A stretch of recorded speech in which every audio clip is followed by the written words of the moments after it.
ॐ भूर्भुवः स्वः तत्सवितुर्वरेण्यं भर्गो देवस्य धीमहि धियो यो नः प्रचोदयात्। ओम शांति शांति शांति ही। नमस्ते मेरे प्रिय दोस्तों, ये स्वामी राम सुखदास जी महाराज की गीता टीका साधक संजीवनी का दूसरा वीडियो है। ओम श्री परमात्मने नमः। प्राक कथन। वंशीधरं तोत्तरधरं नमामि मनोहरं मोहरं च कृष्णं मालाधरं धरं धुरंधरं च पार्थस्य सार्थकरं च देवं कर्तव्यदीक्षां च समतो शिक्षां ज्ञानस्य भिक्षां शरणागतिं च ददाति गीता करुणाद्रिभूता कृष्णेन गीता जगतो हिताय संजीवनी साधक जीवनीयं प्राप्तिं हरेर्वै सरलं ब्रवीति क्रोति दूरं पृथ्वी विघ्नबाधां ददाति शीघ्रं परमात्म सिद्धिं। गीता की महिमा। श्री भगवत गीता की महिमा अगाध और असीम है। यह भगवत गीता ग्रंथ प्रस्थानत्रय में माना जाता है। मनुष्य मात्र के उद्धार के लिए 3 राजमार्ग प्रस्थानत्रय नाम से कहे जाते हैं। एक वैदिक प्रस्थान है जिसको उपनिषद कहते हैं, एक दार्शनिक प्रस्थान है जिसको ब्रह्म सूत्र कहते हैं, और एक स्मार्त प्रस्थान है जिसको भगवत गीता कहते हैं। उपनिषदों में मंत्र हैं, ब्रह्म सूत्र में सूत्र हैं और भगवत गीता में श्लोक हैं। भगवत गीता में श्लोक होते हुए भी भगवान की वाणी होने से ये मंत्र ही हैं। इन श्लोकों में बहुत गहरा अर्थ भरा हुआ होने से इनको सूत्र भी कह सकते हैं। उपनिषद अधिकारी मनुष्यों के काम की चीज है और ब्रह्म सूत्र विद्वानों के काम की चीज है, परंतु भगवत गीता सभी के काम की चीज है। भगवत गीता एक बहुत ही अलौकिक विचित्र ग्रंथ है। इसमें साधक के लिए उपयोगी सामग्री, पूरी सामग्री मिलती है, चाहे वह किसी भी देश का, किसी भी वेश का, किसी भी समुदाय का, किसी भी संप्रदाय का, किसी भी वर्ण का, किसी भी आश्रम का कोई व्यक्ति क्यों न हो। इसका कारण यह है कि इसमें किसी समुदाय विशेष की निंदा या प्रशंसा नहीं है, प्रत्युत वास्तविक तत्व का ही वर्णन है। वास्तविक तत्व परमात्मा वह है जो परिवर्तनशील प्रकृति और प्रकृति जन्य पदार्थों से सर्वथा अतीत और संपूर्ण देश काल वस्तु व्यक्ति परिस्थिति आदि में नित्य निरंतर एक रस एक रूप रहने वाला है। जो मनुष्य जहाँ है और जैसा है, वास्तविक तत्व वहाँ वैसा ही पूर्ण रूप से विद्यमान है, परंतु परिवर्तनशील प्रकृति जन्य वस्तु व्यक्तियों में राग द्वेष के कारण उसका अनुभव नहीं होता। सर्वथा राग द्वेष रहित होने पर उसका स्वतः अनुभव हो जाता है। भगवत गीता का उपदेश महान अलौकिक है। इस पर कई टीकाएं हो गई और कई टीकाएं होती ही चली जा रही हैं। फिर भी संत महात्माओं विद्वानों के मन में गीता के नए नए भाव प्रकट होते रहते हैं। इस गंभीर ग्रंथ पर कितना ही विचार किया जाए तो भी इसका कोई पार नहीं पा सकता। इसमें जैसे जैसे गहरे उतरते जाते हैं वैसे ही वैसे इसमें से गहरी बातें मिलती चली जाती हैं। जब एक अच्छे विद्वान पुरुष के भावों का भी जल्दी अंत नहीं आता, फिर जिनका नाम रूप आदि यावन मात्र अनंत है, ऐसे भगवान के द्वारा कहे हुए वचनों में भरे हुए भावों का अंत आ ही कैसे सकता है। इस छोटे से ग्रंथ में इतनी विलक्षणता है कि अपना वास्तविक कल्याण चाहने वाला किसी भी वर्ण, आश्रम, देश, संप्रदाय, मत आदि का कोई भी मनुष्य क्यों न हो, इस ग्रंथ को पढ़ते ही इसमें आकृष्ट हो जाता है। अगर मनुष्य इस ग्रंथ का थोड़ा सा भी पठन पाठन करे तो उसको अपने उद्धार के लिए बहुत ही संतोषजनक उपाय मिलते हैं। हर एक दर्शन के अलग अलग अधिकारी होते हैं, पर गीता की यह विलक्षणता है कि अपना उद्धार चाहने वाले सब के सब इसके अधिकारी हैं।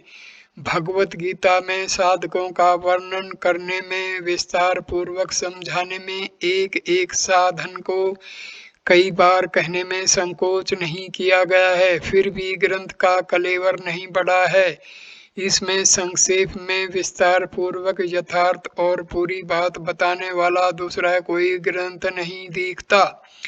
अपने कल्याण की उत्कट अभिलाषा वाला मनुष्य हर एक परिस्थिति परमात्म तत्व को प्राप्त कर सकता है। युद्ध जैसी घोर परिस्थिति में भी अपना कल्याण कर सकता है। इस प्रकार व्यवहार मात्र में परमार्थ की कला गीता में सिखाई गई है। अतः इसके जोड़े का दूसरा कोई ग्रंथ देखने में नहीं आता। गीता एक प्रासादिक ग्रंथ है। इसका आश्रय लेकर पाठ करने मात्र से बड़े विचित्र, अलौकिक और शांतिदायक भाव स्फुरित होते हैं।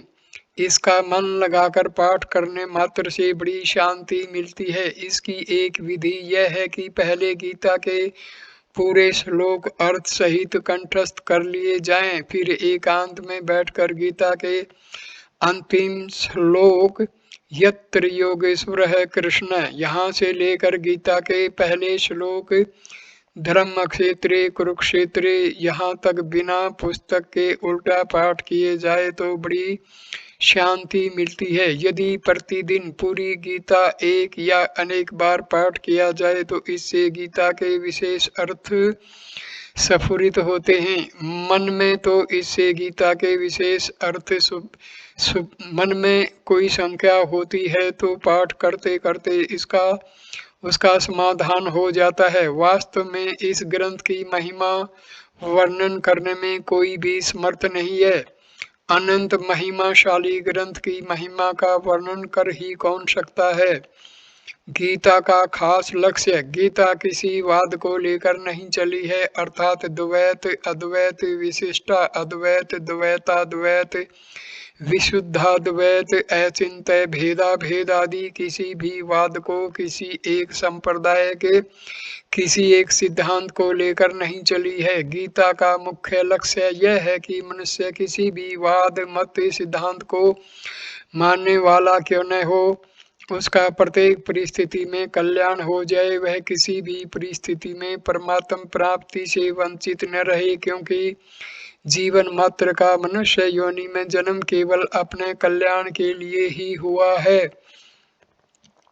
संसार में ऐसी कोई भी परिस्थिति नहीं है जिसमें मनुष्य का कल्याण न हो सकता हो, कारण कि परमात्मा तत्व प्रत्येक परिस्थिति में समान रूप से विद्यमान है। अतः साधक के सामने कोई भी और किसी भी परिस्थिति आए, उसका केवल सदुपयोग करना है। सदुपयोग करने का अर्थ है दुखदायी परिस्थिति आने पर सुख की इच्छा का त्याग करना, और सुखदायी परिस्थिति आने पर सुख भोग का तथा वह बनी रहे ऐसी इच्छा का त्याग करना, और उसको दूसरों की सेवा में लगाना।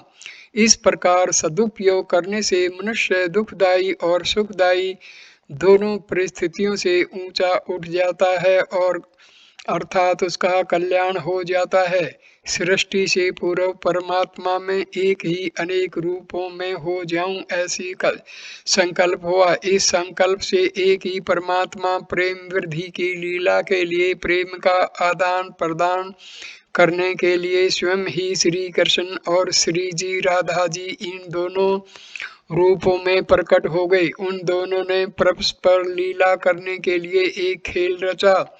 उस खेल के लिए प्रभु के संकल्प से अनंत जीवों की जो कि अनादि काल से थे और खेल के पदार्थों शरीर आदि की सृष्टि हुई। खेल तभी होता है जब दोनों तरफ के खिलाड़ी स्वतंत्र हों, इसलिए भगवान ने जीवों को स्वतंत्रता प्रदान की। उस खेल में श्री जी का तो केवल भगवान की तरफ ही आकर्षण रहा, खेल में उनसे भूल नहीं हुई।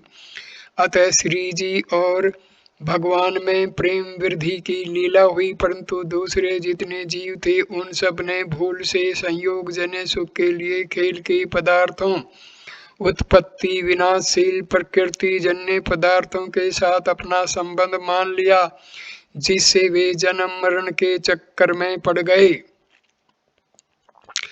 खेल के पदार्थ केवल खेल के लिए ही होते हैं, किसी के व्यक्तिगत नहीं होते, परंतु वे जीव खेल खेलना तो भूल गए और मिली हुई स्वतंत्रता का दुरुपयोग करके खेल के पदार्थों को अर्थात शरीर को व्यक्तिगत मानने लगे। इसलिए वे उन पदार्थों में फंस गए और भगवान से सर्वथा विमुख हो गए।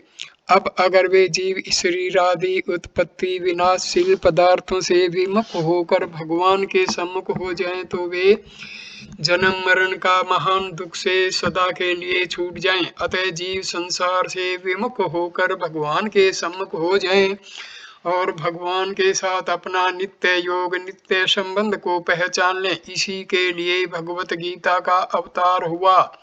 गीता का योग, गीता में योग शब्द के बड़े विचित्र विचित्र अर्थ हैं, उनके हम 3 विभाग कर सकते हैं। नंबर 1, युजिर योगे धातु से बना योग शब्द, जिसका अर्थ है समरूप परमात्मा के साथ नित्य संबंध, जैसे समतव योग उच्यते आदि। यही अर्थ गीता में मुख्यता से आया है। दूसरा, युज समाधो धातु से बना योग शब्द, जिसका अर्थ है चित्त की स्थिरता अर्थात समाधि में स्थिति, जैसे यत्रो प्रमते चित्तम निरुद्धम योग सेवया, गीता का 6वां अध्याय 20वां श्लोक आदि।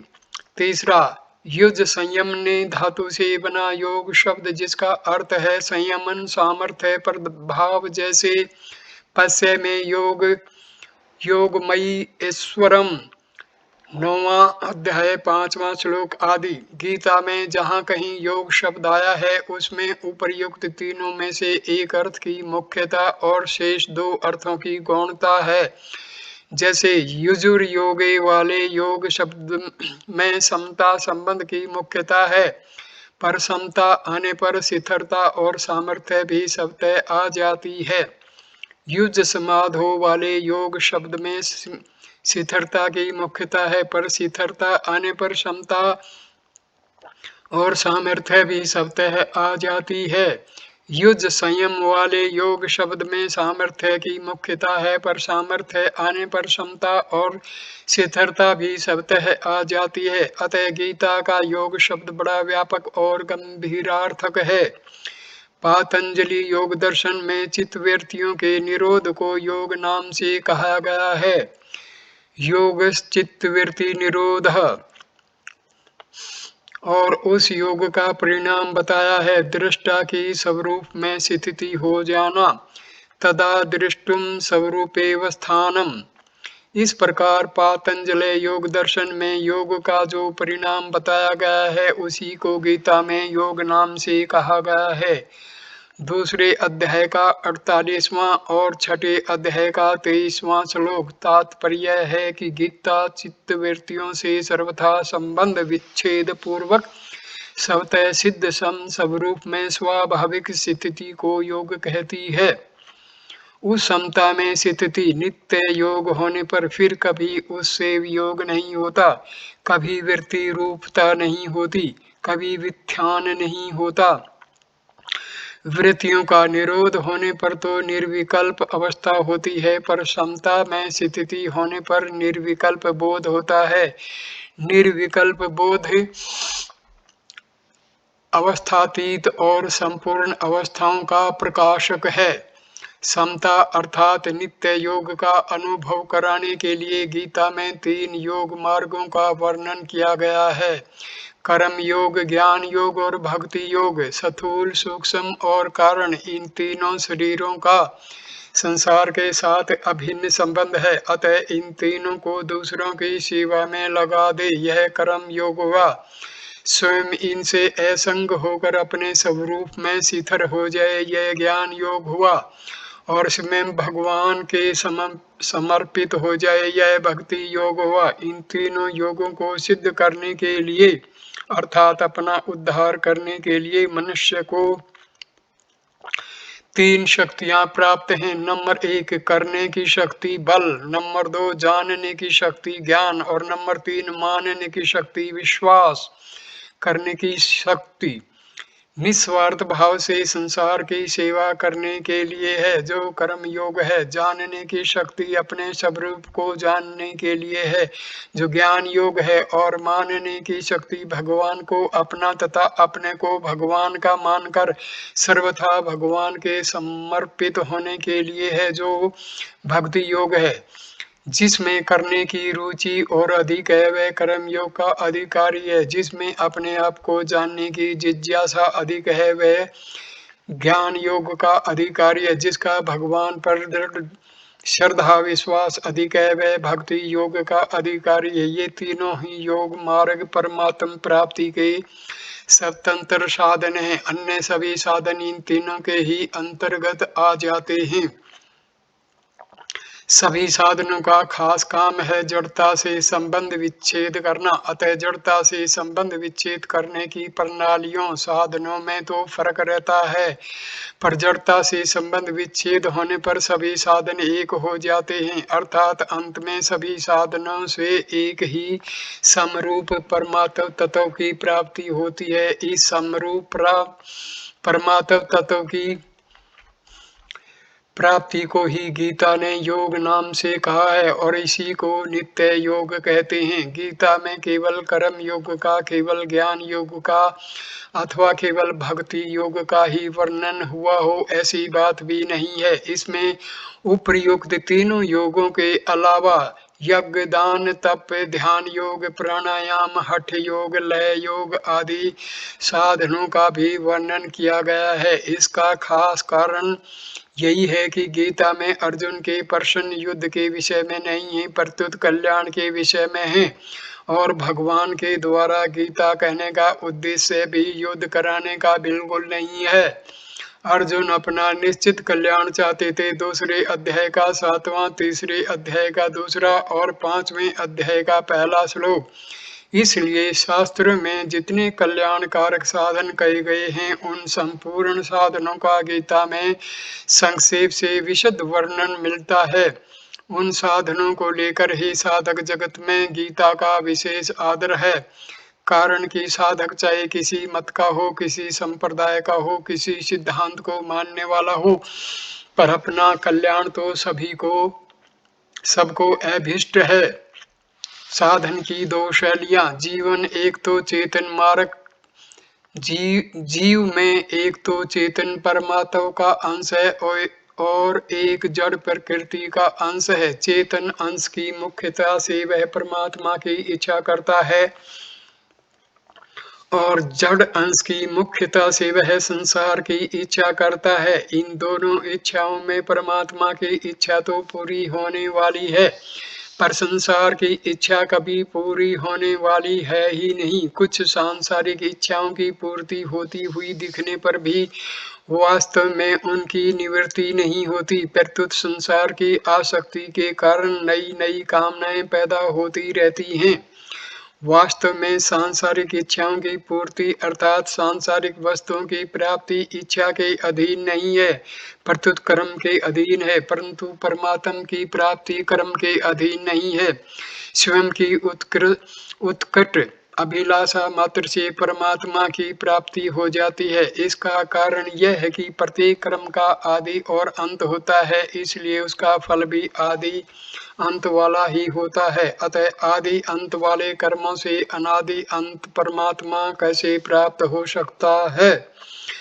परंतु साधकों ने प्राय ऐसा समझ रखा है कि जैसे क्रिया की प्रधानता से सांसारिक वस्तु की प्राप्ति होती है, ऐसे ही परमात्मा की प्राप्ति भी उसी प्रकार क्रिया की प्रधानता से ही होगी। और जैसे सांसारिक वस्तु की प्राप्ति के लिए शरीर, इंद्रियां, मन, बुद्धि की सहायता लेनी पड़ती है, ऐसे ही परमात्मा की प्राप्ति के लिए भी उसी प्रकार शरीर, इंद्रियां, मन, बुद्धि की सहायता लेनी पड़ेगी। इसलिए ऐसे साधक जड़ता, शरीर आदि की सहायता से अभ्यास करते हुए परमात्मा की तरफ चलते हैं।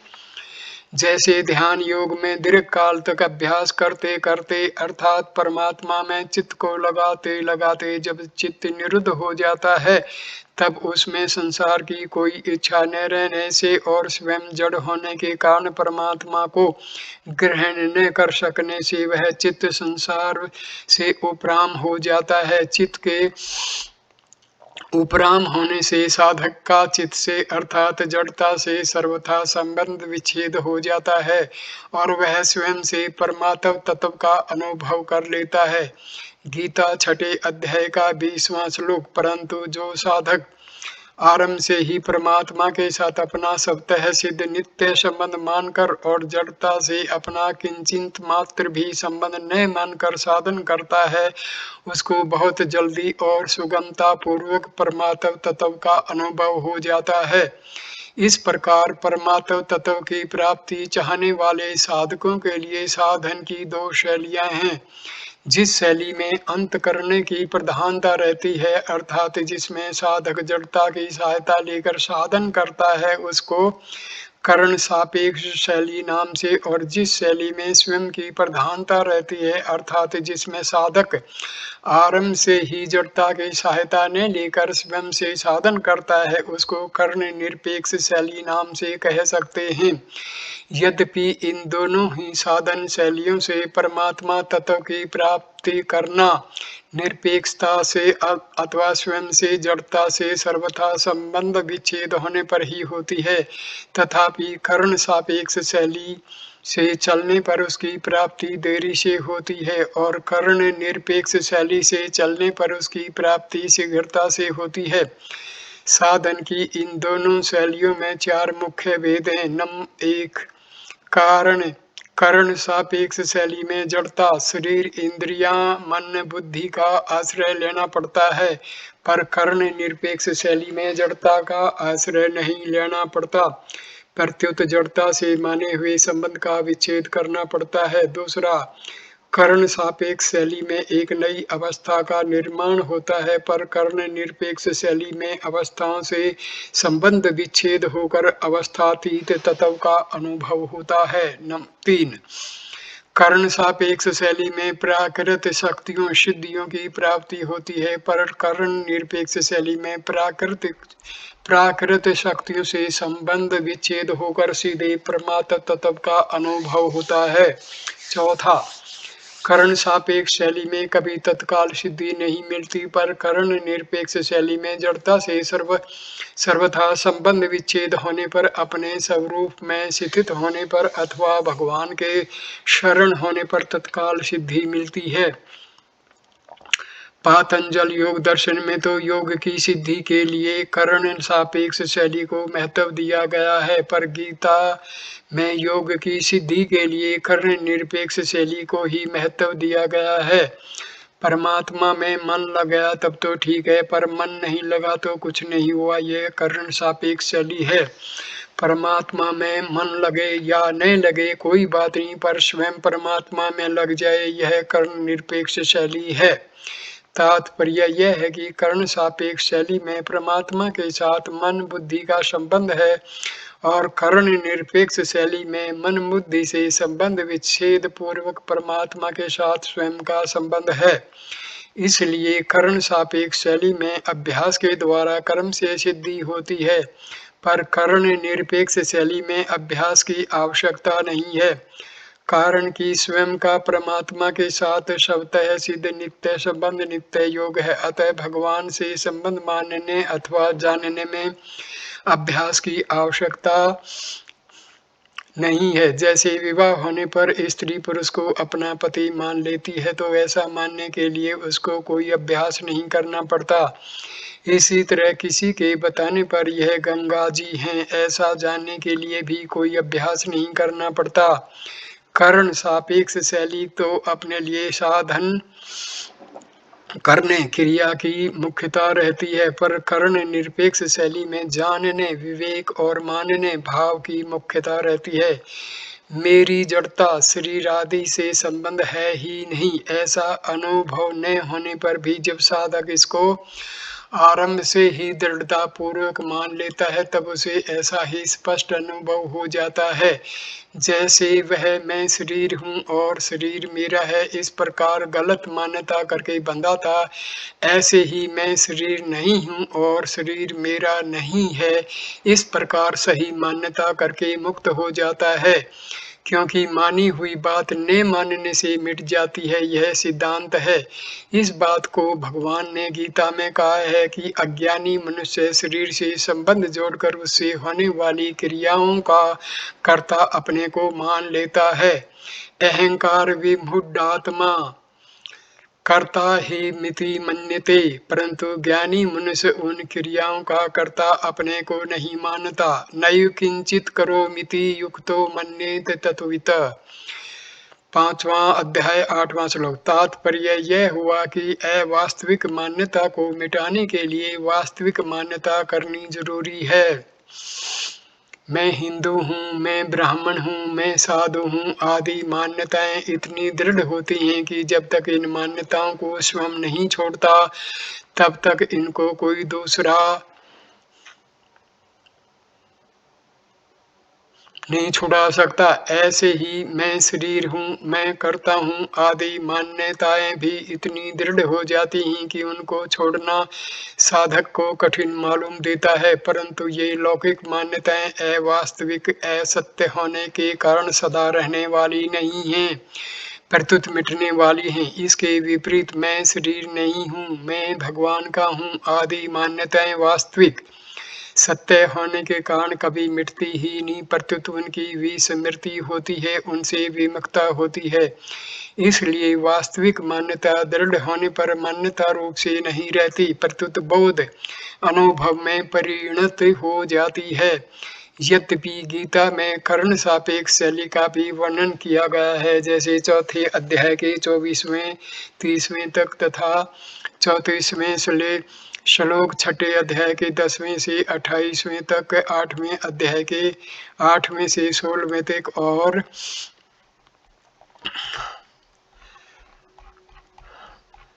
15वें अध्याय का 11वां श्लोक आदि। तथापि मुख्य रूप से कर्ण निरपेक्ष शैली का ही वर्णन हुआ है, जैसे दूसरे अध्याय का 48वां तथा 55वां, तीसरे अध्याय का 17वां, चौथे अध्याय का 48वां, 5वें अध्याय के 12वें का पूर्वार्ध, छठे अध्याय का 5वां, 9वें अध्याय का 30वां, 31वां, 12वें अध्याय का 12वां, 18वें अध्याय का 62वां, 66वां और 73वां श्लोक आदि आदि। इसका कारण यह है कि भगवान साधकों को शीघ्रता से और सुगमता पूर्वक अपनी प्राप्ति कराना चाहते हैं।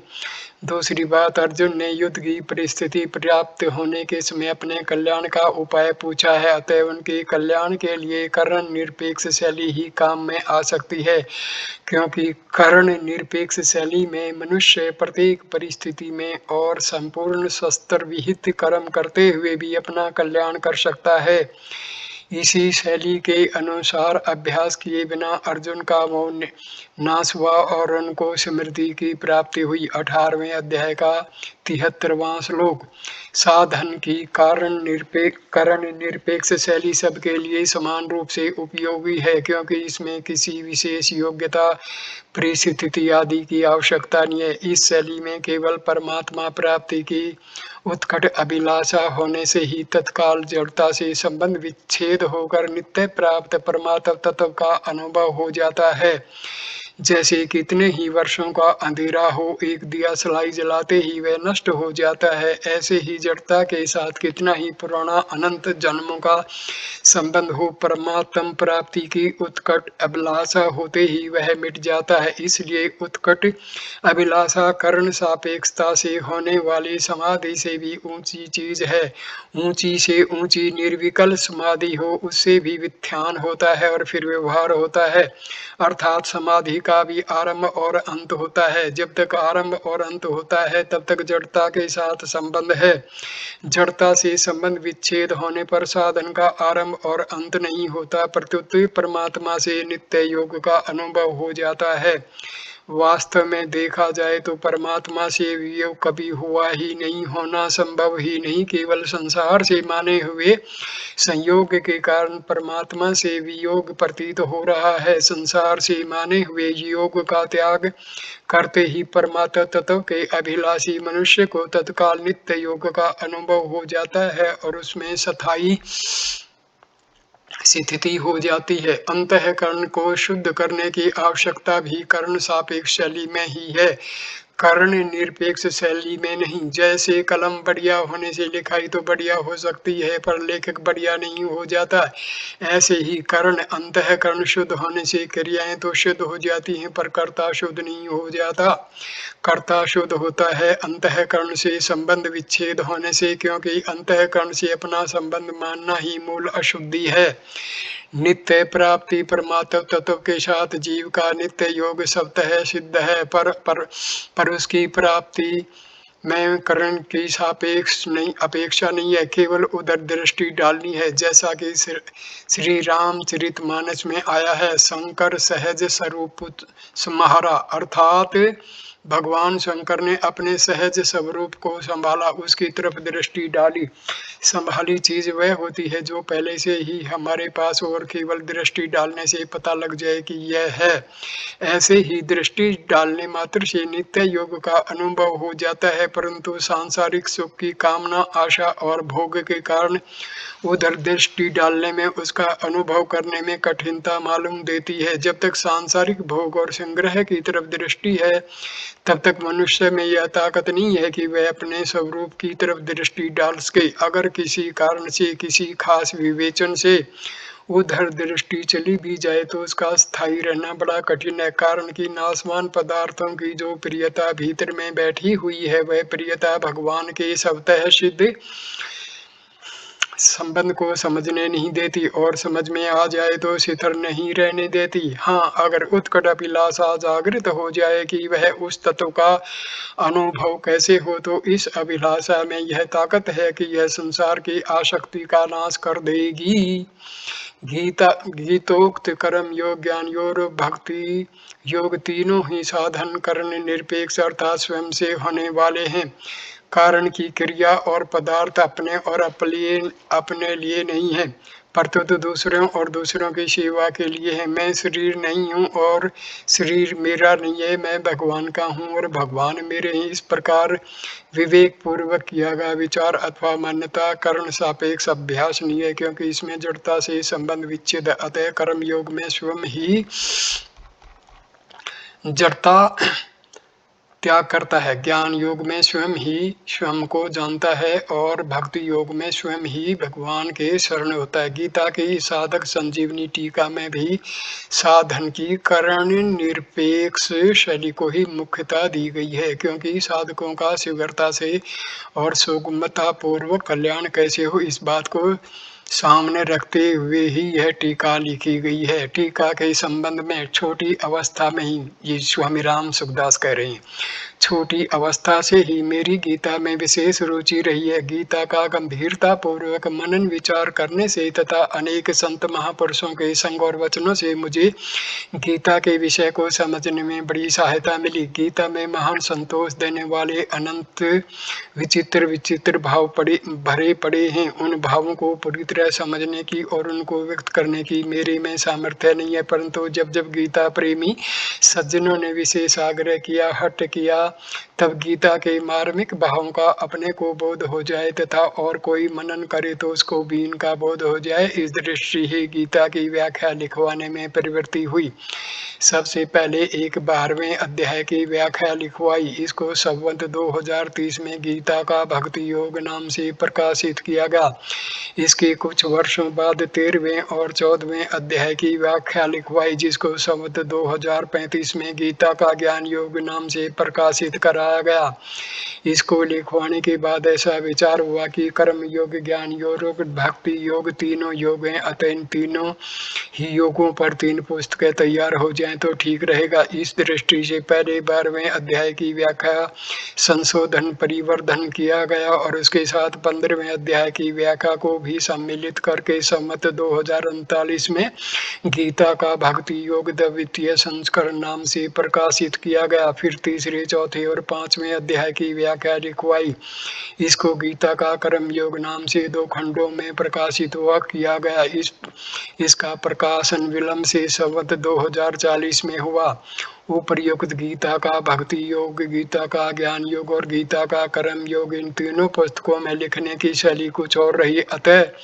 अर्थात पहले संबंध, फिर श्लोक और फिर भावार्थ, फिर अन्वय और फिर पद व्याख्या, इस शैली से लिखा गया। परंतु इन तीनों पुस्तकों के बाद लिखने की शैली बदल दी गई, अर्थात पहले संबंध, फिर श्लोक और फिर व्याख्या, इस शैली से लिखा गया। इसमें दूसरों की प्रेरणा भी रही। शैली बदलने में भाव यह रहा कि पाठ कुछ कम हो जाए और जल्दी लिखा जाए, इससे पाठकों को पढ़ने में अधिक समय न लगे और पुस्तक भी जल्दी तैयार होकर साधकों के हाथ पहुंच जाए। इसी शैली से पहले 16वें और 17वें अध्याय की व्याख्या लिखवाई। इसको संवत 2039 में गीता के संपत्ति और श्रद्धा नाम से प्रकाशित किया गया। इसके बाद 18वें अध्याय की व्याख्या लिखवाई। इसको संवत 2039 में गीता का सार नाम से प्रकाशित किया गया। जब 16वें, 17वें और 18वें अध्याय की व्याख्या छप गई तब किसी ने कहा कि अगर श्लोकों के अर्थ भी दे दिए जाएं तो ठीक रहेगा, क्योंकि पहले पाठक श्लोक का अर्थ समझ लेगा तो फिर व्याख्या समझने में सुविधा रहेगी। अतः गीता की संपत्ति और श्रद्धा के दूसरे संस्करण संवत 2040 में श्लोकों के अर्थ भी दे दिए गए। श्लोकों के अर्थ देने के साथ साथ पदों की व्याख्या करने का क्रम भी कुछ बदल गया। इसके बाद 10वें और 11वें अध्याय की व्याख्या लिखवाई। इसको गीता की विभूति और विश्व रूप दर्शन नाम से प्रकाशित किया गया। फिर 7वें, 8वें और 9वें अध्याय की व्याख्या लिखवाई गई, जिसको गीता की राजविद्या नाम से प्रकाशित किया गया। इसके बाद 6ठे अध्याय की व्याख्या लिखवाई, जो गीता का ध्यान योग नाम से प्रकाशित की गई। अंत में पहले और दूसरे अध्याय की व्याख्या लिखवाई। इसको गीता का आरंभ नाम से प्रकाशित किया गया।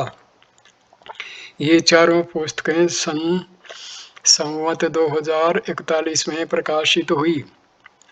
इस प्रकार भगवत कृपा से पूरी गीता की टीका अलग अलग कुल 10 खंडों में गीता प्रेस से प्रकाशित हुई। इनको प्रकाशित करने के कार्य में कागज आदि की कई कठिनाइयां आती रहीं, फिर भी सत्संगी भाइयों के उद्योग से इनको प्रकाशित करने का कार्य चलता रहा। लोगों ने भी इन पुस्तकों को उत्साह एवं प्रसन्नता पूर्वक स्वीकार किया, जिससे कई पुस्तकों के 2-2, 3-3 संस्करण भी निकल गए। इस टीका को एक जगह बैठकर नहीं लिखवाया गया है और इसको पहले अध्याय से लेकर 18वें अध्याय तक क्रम से भी नहीं लिखवाया गया। इसलिए इसमें पूर्वापर की दृष्टि से कई विरोध आ सकते हैं, परंतु इससे साधकों को कहीं भी बाधा नहीं लगेगी। कहीं कहीं सिद्धांतों के विवेचन में भी फर्क पड़ा है, परंतु कर्म योग, ज्ञान योग, भक्ति योग तीनों स्वतंत्रता पूर्वक परमात्म तत्व की प्राप्ति कराने वाले, इसमें कोई फर्क नहीं पड़ा है। टीका लिखवाते इसमें साधकों को शीघ्र लाभ कैसे हो, ऐसा भाव रहा है। इस कारण टीका की भाषा शैली और आदि में परिवर्तन होता रहा। इस टीका में बहुत से श्लोकों का विवेचन दूसरी टीकाओं के विपरीत पड़ता है, परंतु इसका तात्पर्य दूसरी टीकाओं को गलत बनाने में किंचित मात्र भी नहीं है। परंतु मेरे को जैसा निर्विवाद रूप से उचित, प्रकरण संगत, युक्ति संतोषजनक और प्रिय मालूम दिया, वैसा ही विवेचन मैंने किया है। मेरे किसी के खंडन का और किसी के मंडन का भाव बिल्कुल नहीं रहा। श्री मद भगवत गीता का अर्थ बहुत ही गंभीर है। इसका पठन पाठन मनन चिंतन और विचार करने से बड़े ही विचित्र और नए नए भाव स्फुरित होते रहते हैं, जिससे मन बुद्धि चकित होकर तृप्त हो जाते हैं। टीका लिखवाते समय जब इन भावों को लिखवाने का विचार होता तब एक ऐसी विचित्र बाढ़ आ जाती कि कौन कौन से भाव लिखवाऊं और कैसे लिखवाऊं। इस विषय में अपने को बिल्कुल ही अयोग्य पाता। फिर भी मेरे जो साथी हैं, आदरणीय मित्र हैं, उनके आग्रह से कुछ लिखवा देता। वे इन भावों को लिख लेते और संशोधित करके उनको पुस्तक रूप से प्रकाशित करवाते थे। फिर भी कभी उन पुस्तकों को देखने का काम पड़ता तो उनमें कई जगह कमियां मालूम देती और ऐसा मालूम देता कि पूरी बातें नहीं आई हैं, बहुत सी बातें छूट गई। इसलिए उनमें बार बार संशोधन परिवर्धन किया जाता रहा। अतः पाठकों से प्रार्थना है कि वे पहले लिखे गए विषय की अपेक्षा बाद में लिखे गए विषय को ही महत्व दें और उसको स्वीकार करें। पूरी गीता की टीका के अलग अलग कई खंड रहने से उनके पुनर्मुद्रण में और उन सबके एक साथ प्राप्त होने में कठिनाई रहती है। ऐसा सोचकर अब पूरी गीता की टीका को एक जिल्द में प्रस्तुत ग्रंथ के रूप में प्रकाशित किया गया। ऐसा करने से पहले पूर्व प्रकाशित संपूर्ण टीका को एक बार पुनः देखा है और उसमें आवश्यक संशोधन परिवर्तन और परिवर्धन भी किया है। 13वें और 14वें अध्याय की व्याख्या भी दोबारा लिखवाई गई है। भाषा और शैली को भी लगभग एक समान बनाने की चेष्टा की गई है। कई बातों को अनावश्यक समझकर हटा दिया गया है, कई नई बातें जोड़ दी हैं और कई बातों को एक स्थान से हटाकर दूसरे यथोचित स्थान दे दिया है। जिन बातों की ज्यादा पुनरुक्तियां हुई हैं उनको यथासंभव हटा दिया है, पर सर्वथा नहीं। विशेष ध्यान योग्य बातों की पुनरुक्तियों को साधकों के लिए उपयोगी समझकर नहीं हटाया है। इस कार्य में बहुत सी भूलें भी हो सकती हैं, जिसके लिए मेरी पाठकों से क्रमबद्ध अक्षमा याचना है। साथ ही पाठकों से यह प्रार्थना है कि उनको जो भूल दिखाई दे उनको वे सूचित करने की कृपा करें। इससे आगे के संस्करण में उनका सुधार करने में सुविधा रहेगी। गीता से संबंधित कई नए विषयों का खोजपूर्ण निबंधों का एक संग्रह अलग से तैयार किया गया है, जिसको गीता दर्पण नाम से प्रकाशित किया गया है। गीता का मनन विचार करने से और गीता के टीका लिखवाने से मुझे बहुत आध्यात्मिक लाभ हुआ है और गीता के विषय का बहुत स्पष्ट बोध भी हुआ है। दूसरे भाई बहन भी यदि इसका मनन करेंगे तो उनको भी आध्यात्मिक लाभ अवश्य होगा, ऐसी मेरी व्यक्तिगत धारणा है। गीता का मनन विचार करने से लाभ होता है, इसमें मुझे कभी किंचित मात्र भी संदेह नहीं है। कृष्णा अनुग्रहदायिका सकरुणा गीता समाराधिता, कर्म ज्ञान विराग भक्ति रसिका, मर्मार्थ संदिशिका, सोत्कंठम किल साधक अनुरिदनम पीपयमाना सदा, कल्याणम परदेव तेव दिष्टि संजीवनी, वरदताम विनीत स्वामी राम सुखदास।